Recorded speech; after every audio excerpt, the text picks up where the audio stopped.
de hoje, Evangelho escrito por João, capítulo 3. Mas olha, antes de ler o texto, um presente para você. Nós temos em nossa escola bíblica da Rede Novo Tempo, que por sinal é a maior escola bíblica do mundo, nós temos vários guias de estudos da Bíblia, e um deles é Ensinos de Jesus. Quero oferecê-lo gratuitamente para você. Se você entrar nesse site, novotempo.com/cursos, você vai ver lá várias opções de cursos, inclusive esse, Ensinos de Jesus. Peça que a gente lhe manda gratuitamente, é um presente da Novo Tempo para você. Eu disse Evangelho de João, capítulo 3, vamos ler os versos 6 a 8. Está escrito assim: o que é nascido da carne é carne, e o que é nascido do Espírito é Espírito. Não fique admirado por eu dizer, vocês precisam nascer de novo. O vento sopra onde quer. Você ouve o barulho que ele faz, mas não sabe de onde ele vem, nem para onde vai. Assim é todo o que é nascido do Espírito. Palavra do Senhor Jesus Cristo. Você sabe, o vento não tem forma nem cor. Você não vê o vento, mas ele existe ou não? É claro que existe. E a gente sabe disso porque nós podemos ver o que o vento faz. Os galhos das árvores balançam, as ondas se formam no mar, o clima fica mais fresco.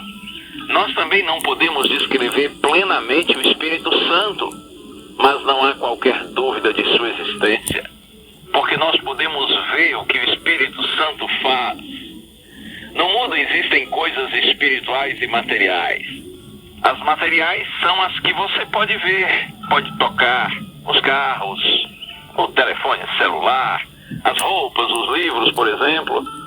Você sabe que essas coisas são reais porque seus 5 sentidos, especialmente a visão, mostram isso. Você pode ver um celular e pode ouvir o som dele. Pode tocar um livro, pode saborear a comida de sua mãe, sentir o perfume, né? No seu pai ou em quem quer que seja. As coisas espirituais, por outro lado, elas são sobrenaturais. Você não pode percebê-las com os 5 sentidos. É preciso acreditar que elas fazem parte da realidade. Você pode ser tentado a pensar que isso não existe apenas porque você não pode ver. Mas com a leitura da Bíblia você vai compreender com muita clareza que, embora nós não vejamos o Espírito Santo, o Espírito de Deus, ele é real. Quem desrespeita inclusive o Espírito Santo, diz Jesus, comete falta gravíssima, pecado imperdoável. Sabe por quê? Porque é o Espírito Santo quem nos convence do pecado e nos leva ao arrependimento. Quem não dá ouvidos a ele anula a chance de se arrepender. Por isso é muito perigoso ignorar a obra do Espírito Santo. Fique atento à atuação dele em sua vida. Não ignore a sua voz e o seu direcionamento. Pelo contrário, peçamos a Deus que sejamos sensíveis à voz do Santo Espírito. Vamos orar? Nós te glorificamos, Senhor, porque o Espírito Santo é real. Ele quem nos convence do pecado, da justiça e do juízo. Ele quem nos leva ao arrependimento e nos direciona para Cristo. Por isso nós te louvamos, Senhor Deus, Espírito Santo, em nome de Jesus. Amém.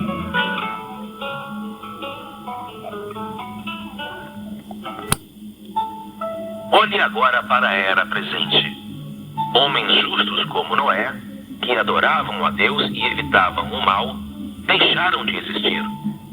Ainda assim, Deus é gracioso para com a humanidade e a absolve nesta era final. Deus busca aqueles que anseiam por sua aparição. Deus busca os que são capazes de ouvir suas palavras, os que não se esqueceram da comissão divina e que lhe oferecem o coração e o corpo. Deus busca aqueles que são tão obedientes quanto bebês diante dele e que não se opõem a ele. Se nenhuma força estiver impedindo você em sua devoção a Deus, ele o considerará com benevolência e lhe concederá suas bênçãos. Se você você estiver em uma posição elevada, tiver reputação honrosa, for possuidor de grande conhecimento, proprietário de muitos bens, apoiado por muitas pessoas, e mesmo assim tais coisas não o impedem de vir diante de Deus para aceitar seu chamado e sua comissão, para fazer o que Deus pede que você faça, então todas as suas ações serão as mais significativas na terra e as mais justas da humanidade. Se rejeitar o chamado de Deus por causa de posição social e objetivos próprios, tudo que você fizer será amaldiçoado e até desprezado por Deus. Talvez você seja presidente, cientista, pastor ou elder. Não importa o quanto a sua função seja elevada. Se confiar no seu conhecimento e na sua habilidade em suas tarefas, você sempre será um fracasso e sempre estará destituído das bênçãos de Deus. Porque Deus não aceita nada do que você faz. Não admite que a sua carreira seja justa, nem aceita que você esteja trabalhando pelo benefício da humanidade.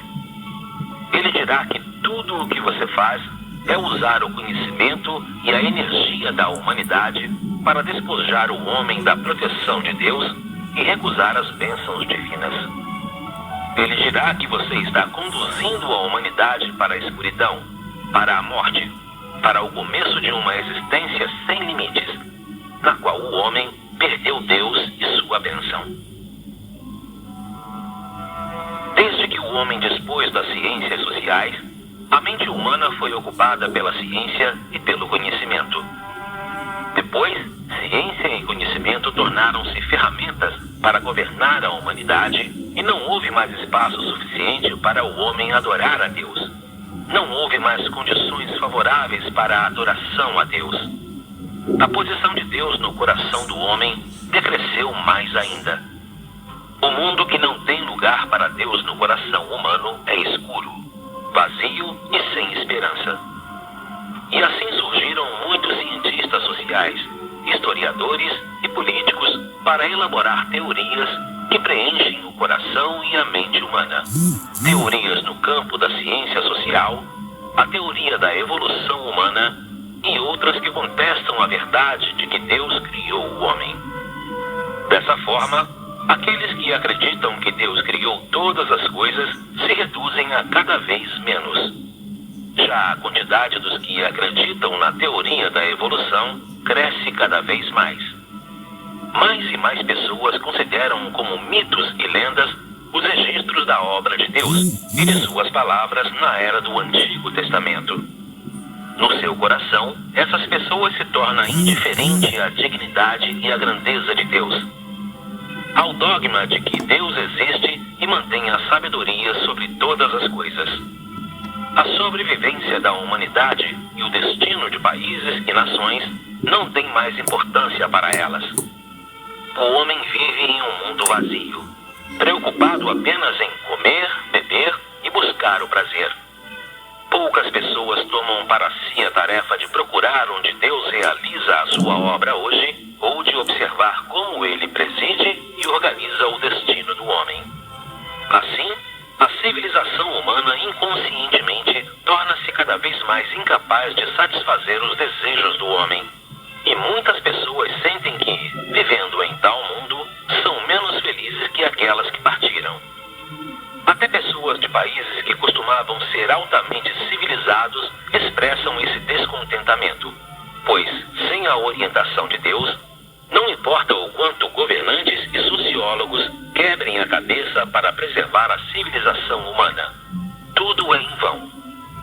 Ninguém pode preencher o vazio no coração humano, pois ninguém pode ser a vida do homem e nenhuma teoria social libertará o homem do vácuo que o aflige. A ciência, o conhecimento, a liberdade, a democracia, o lazer e o conforto representam apenas uma trégua temporária. Mesmo com essas coisas, o homem inevitavelmente pecará e lamentará as injustiças da sociedade. Tais coisas não podem aliviar a ânsia e o desejo humano pela descoberta. Porque o homem foi feito por Deus e os sacrifícios e as explorações sem sentido do homem só podem levar a mais aflição. O homem existirá em um estado constante de medo. Não saberá como enfrentar o futuro da humanidade, nem como encarar a senda que tem pela frente. O homem chegará inclusive a ter medo da ciência e do conhecimento e temerá ainda mais o sentimento de vazio dentro de si. Neste mundo, independentemente de estar vivendo em um país livre ou em algum sem direitos humanos, você é totalmente incapaz de fugir do destino da humanidade.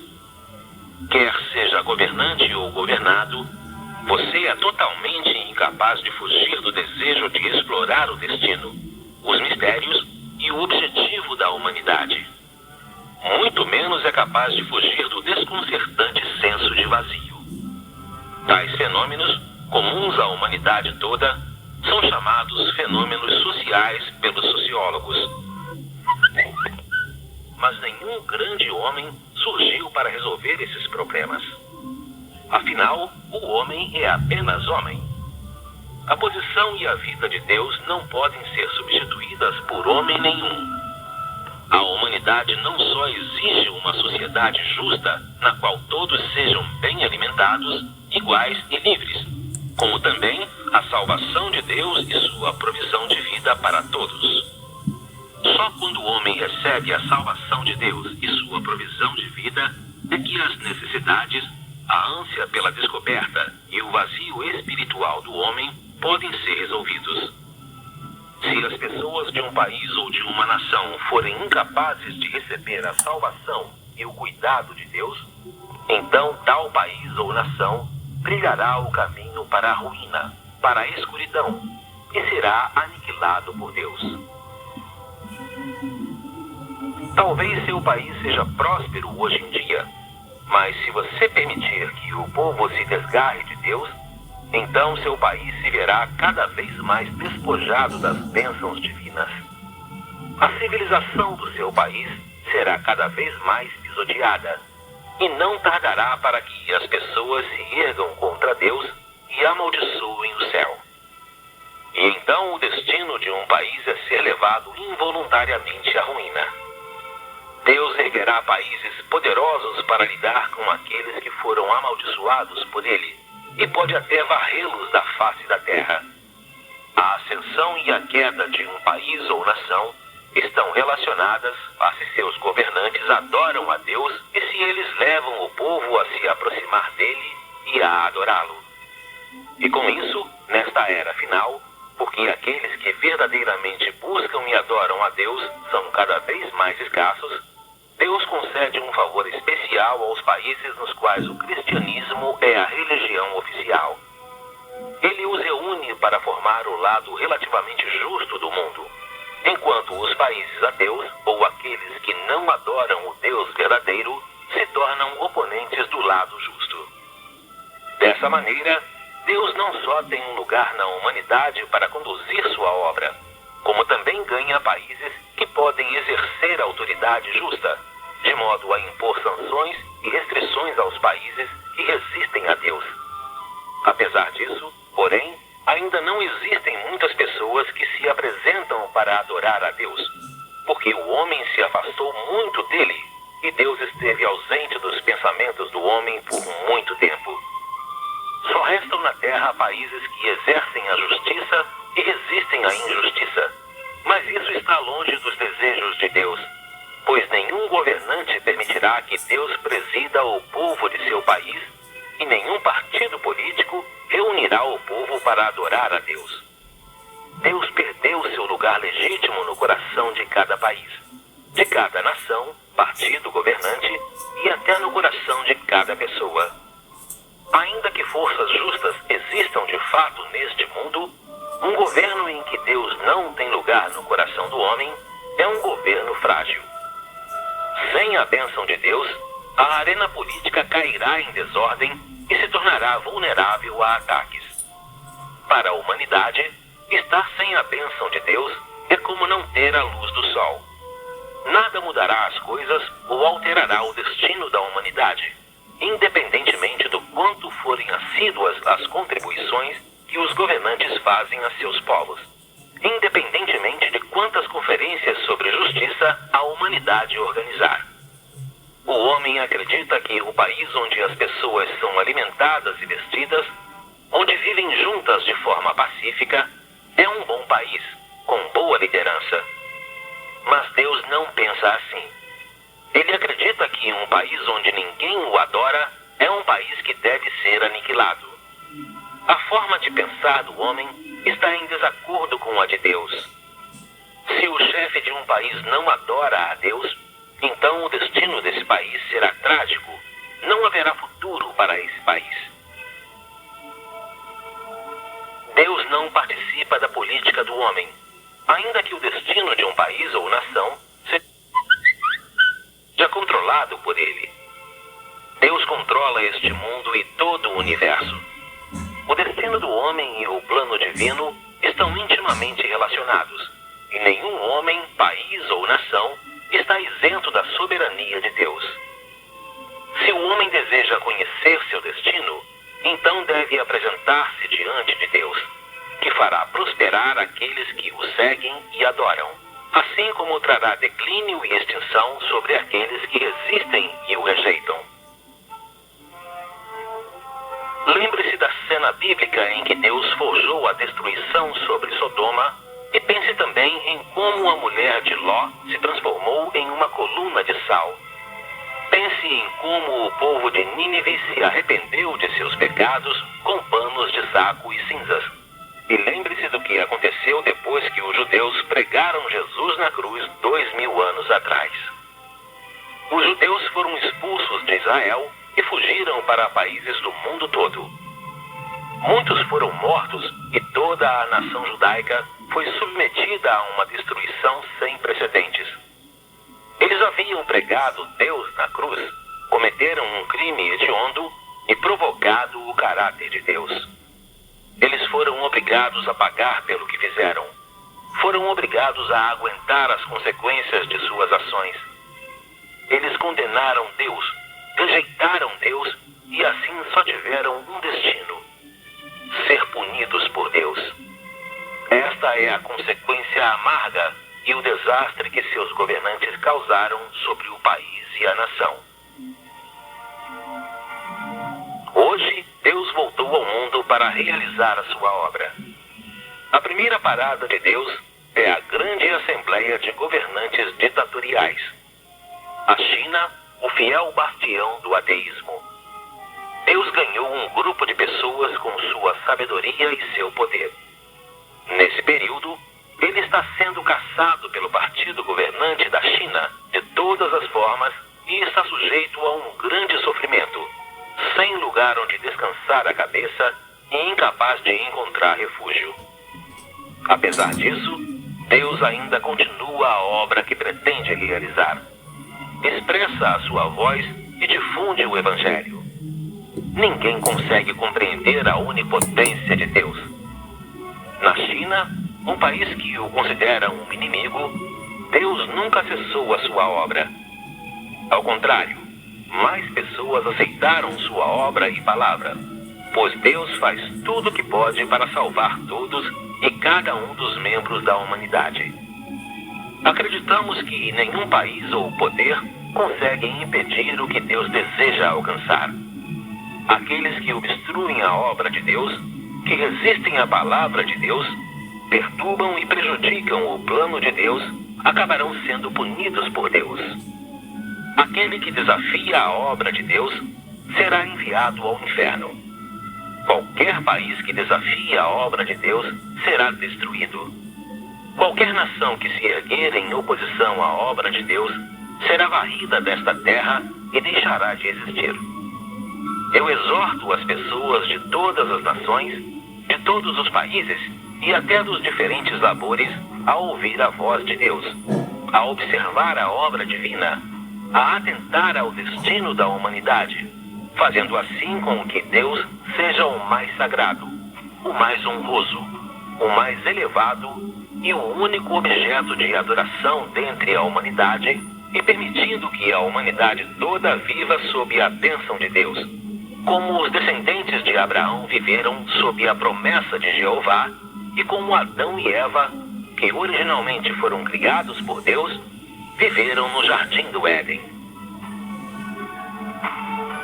A obra de Deus é como ondas que se movem poderosas. Ninguém pode detê-lo, ninguém pode interromper seus passos. Só aqueles que ouvem atentamente suas palavras, os que o procuram e têm sede dele, é que podem seguir seus passos e receber sua promessa. Aqueles que não o fazem estarão sujeitos a um desastre esmagador e a uma punição merecida.